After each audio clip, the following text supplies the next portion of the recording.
Hey, baseball fans, it's Jason. I want to give you an update on what we know so far pertaining to the 2020 or the potential 2020 start to the MLB season.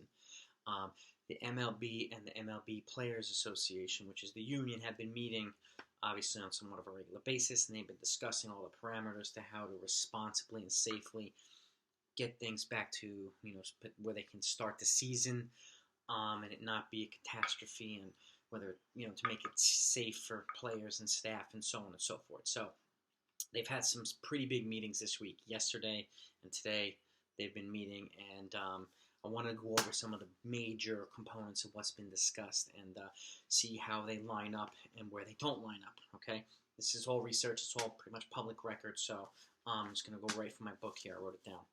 Okay.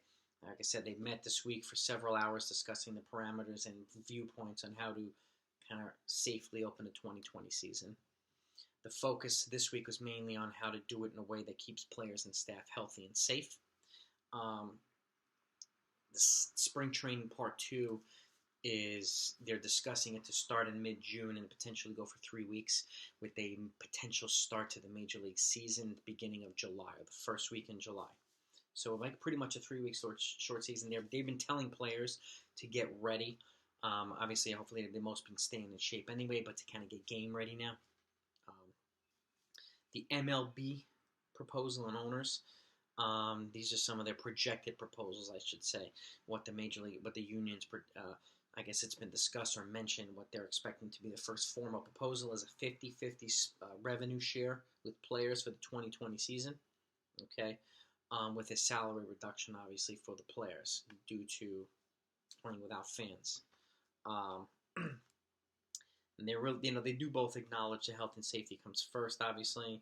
There's not going to be any season unless they can figure out a way to have the highest level of precaution and safety measures in place. And keeping in mind that this is a unique situation.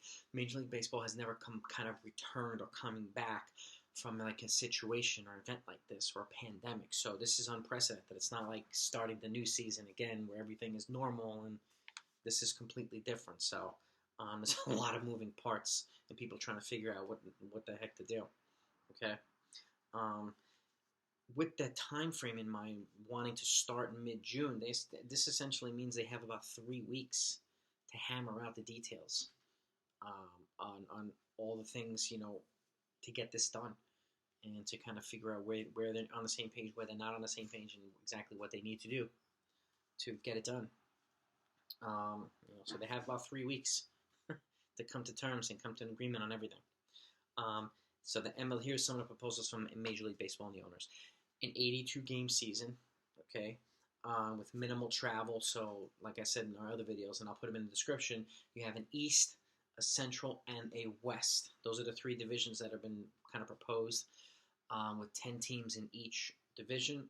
So you'll be playing teams, whether they're in the National or the American League, you'll be playing to teams within those divisions this year, not to minimize travel. So East stays in the East, Central stays in the Central, West stays in the West to kind of minimize plane travel, and so on, minimize exposure for everybody. Playoffs would be expanded from 10 to 14 teams, and rosters will actually move from 26 to 30 players. Okay, this is essentially until things get back to normal, until we get back to a regular 162-game season. And obviously they'd be starting without fans, and hopefully eventually transitioning back into fans. And the timeline to it, I don't know. I know maybe fans by the playoffs has been discussed, but we'll see what happens. Well, we need leadership at the very, very top of of America right now. So we'll see. The MLB Players Association, they obviously are opposed to the 50-50 proposal. They want a player's prorated salary based on the games played. So if somebody's making $20 million a year and they make whatever it is, they'll make the same amount of money of just a prorated salary for 82 games. So they would essentially make $10 million instead of $20 million or whatever it is. And it'll just be the same direct deposit increments, just less of them because of the shortened season.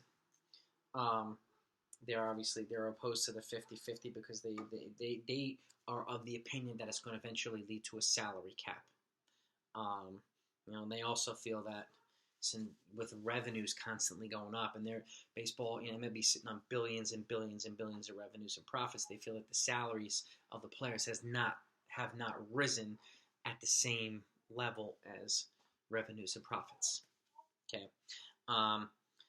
And to keep in mind too, and to speak on the players' behalf and defend the players are the ones that are going to be taking the risk here.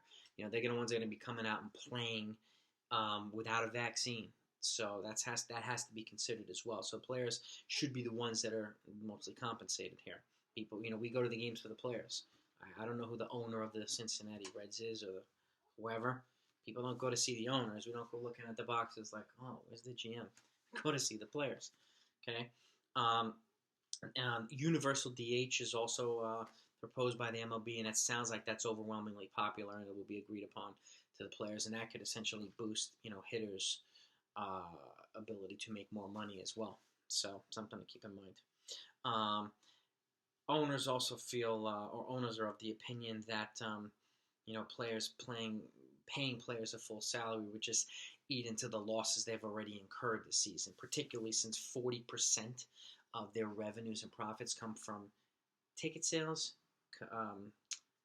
parking, and concessions. So that's a huge chunk. And they say 50-50.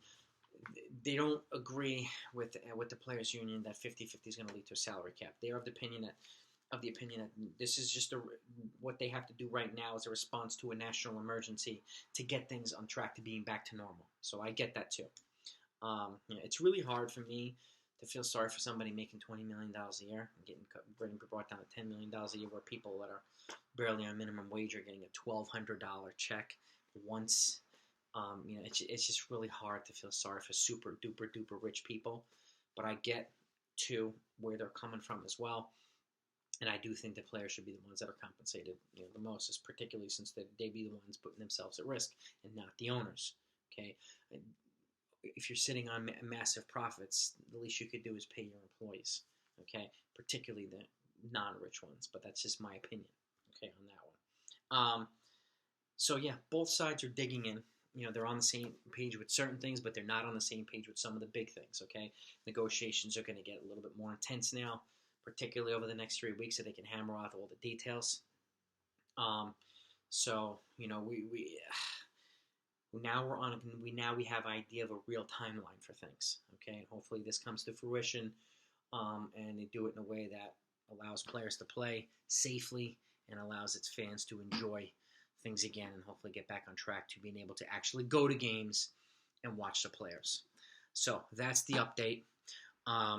Stay tuned until next time. I will feed you more updates as they come. And by the way, if you're a baseball fan, this channel is for you, so make sure to hit that subscribe button if you haven't done so yet. Look at all the videos that I put in, and look in the description down below. You'll find some other updates on where the baseball season stands. So, and I will continue to feed them to you. And look out for other fun baseball videos as well. Other than that, be safe, look out for each other, and I will talk to you next time.